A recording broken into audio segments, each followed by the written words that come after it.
Hi everyone. Recently, I seem to have encountered a lot of people who are looking to get friends and family into board gaming. In particular, the younger generation, who parents seem obsessed with for some reason. One thing they seem to want more than anything is a way to get these mini humans off their screens and staring at some other flat, colourful surface, like a deck of cards or a game board. But other than providing a fortnightless experience, which should be enough, what other benefits are there to the hobby?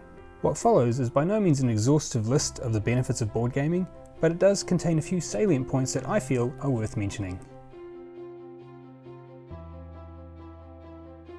Socialising can be a real drag for some people, particularly those loud, boisterous introverts who just won't shut up about how quiet and isolated they are. I know, because I am one. Contrary to popular belief, introverts are not antisocial, at least not all the time. We're not the darkness to extroverts' light. It's a vast spectrum that varies throughout one's life, not a coin that's flipped at birth. You've probably heard about extroverts gaining energy from socialising, while introverts expend energy to do the same. It's a pretty fair analogy most of the time. But there are a lot of factors that can alter that. Mood, health, how busy someone's been at work, how much social time they've had recently. That social meter's a fickle beast. I love hanging out with a few good mates, laughing, talking, playing games, but then I quickly get over it and I'm good for like a week or so. Doesn't mean I don't want to talk to people, I just don't need to do it all the time, and doing too much of it can leave me feeling drained and frustrated. And if you happen to catch me during a time where I'm running on empty, you could be forgiven for thinking I'm antisocial. But I understand the need for my kids to learn how to socialise, even when I don't feel like it. They need to figure out how to conduct themselves around others, and you can see where this is going. No, not boarding school. Although, the social benefits of board gaming are plentiful, and whether it's a small gathering of friends or a large gaming event encompassing dozens or even hundreds of people, forming those connections with others who share a common interest is one of the most rewarding aspects of gaming. Learning to adapt to the vibe of a new group takes some skill, and like Liam Neeson, these are a particular set of skills gained over a lifetime. But like any skill, they can get a little rusty, so you need to trot them out for a stretch every now and then. Social deduction and hidden trader games like Werewolf or Secret Hitler can be a brilliant way for people to learn the subtleties of human communication, and having a great time while doing it. Regular social interaction keeps us happier, healthier, and better able to get along with others, and social gaming is perfect for this.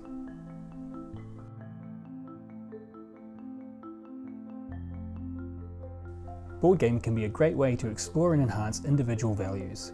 Role-playing games are especially good for this, as the characters often have to face moral dilemmas that they're forced to talk their way out of rather than fight. The first time I introduced my son to Dungeons & Dragons, his character was shopping in a market square when a group of giant spiders started marching into town. He didn't hesitate, he drew his sword and attacked the first spider. And the look on his face when that spider squealed and started speaking was really funny. The spider informed him that the villagers had been attacking them and stealing their silk to make their wares. The spiders had come to town to negotiate a peace and find some kind of mutually beneficial solution. This became an important learning moment for him, so much so that every enemy he encountered after that he would try to talk to them first and only attack as a last resort. He learned that not everything is as it appears, that the spiders, despite being monstrous, were actually the victims, while the friendly and well-dressed townsfolk actually harboured a dark side of their own. Asking questions and getting both sides of the story was now his first instinct. D&D has even been used to great success by inmates in prison systems around the world, by allowing them to address their impulsivity and problem thinking and overcome racial and violent tendencies to find more rewarding, peaceful solutions. Unlikely friendships have even formed as a result. Placing people in situations where they're forced to make hard choices can help them learn a lot about themselves and others, and I think that's really worth something.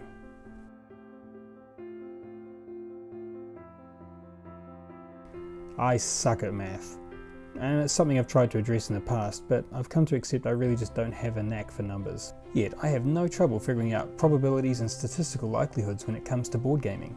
Reading, on the other hand, is something I greatly enjoy, when I get the time to do it. Games like Tainted Grail and Sleeping Gods make for great storytelling opportunities, and allow me to explore an alternative way of experiencing a compelling narrative.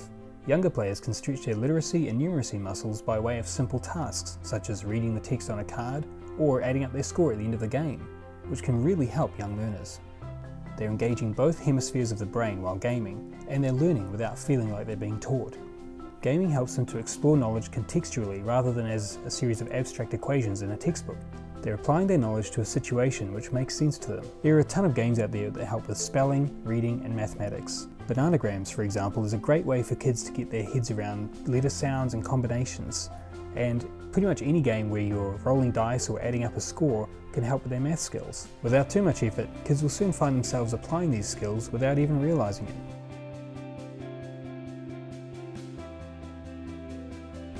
When was the last time you put your phone or computer aside and took a moment to just sit and breathe?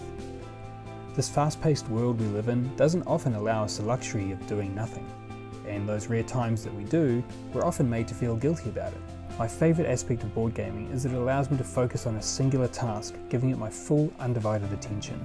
The ability to clear my head and put my troubles aside for a moment is always welcome. And to that end, games like Viticulture, Wingspan and Tokaido are ideally suited to this.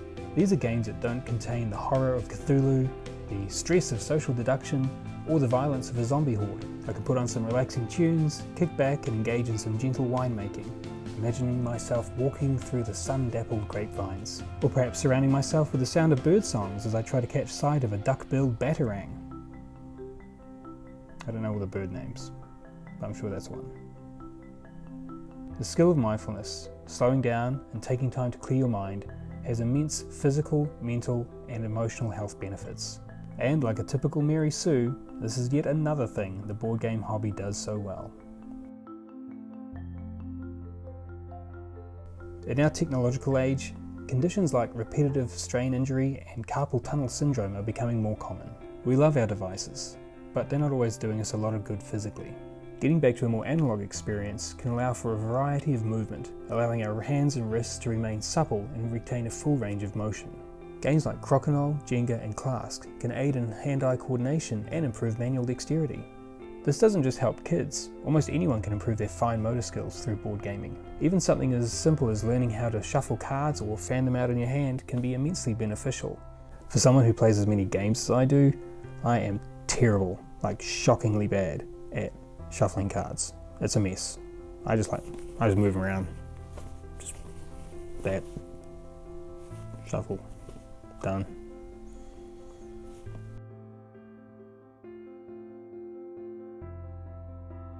Learning to cope in life can be hard. The world can be a cruel, scary place. But learning to problem solve and make good decisions can reduce stress and help a person to feel more empowered and in control of their own lives. But how can games help us to solve problems effectively? My favourite genre of game for practicing decision making is worker placement. Games like Lords of Waterdeep and Architects of the West Kingdom present you with options, and I like to think of those options as small stepping stones along my way to solving a problem. The problem here being, I need to win the game. Breaking down what seems like an insurmountable problem into small achievable steps can make the entire process more manageable. And achieving these smaller goals triggers that sense of reward, releasing all those little endorphins that allow you to go from success to success until you just feel like one giant success machine.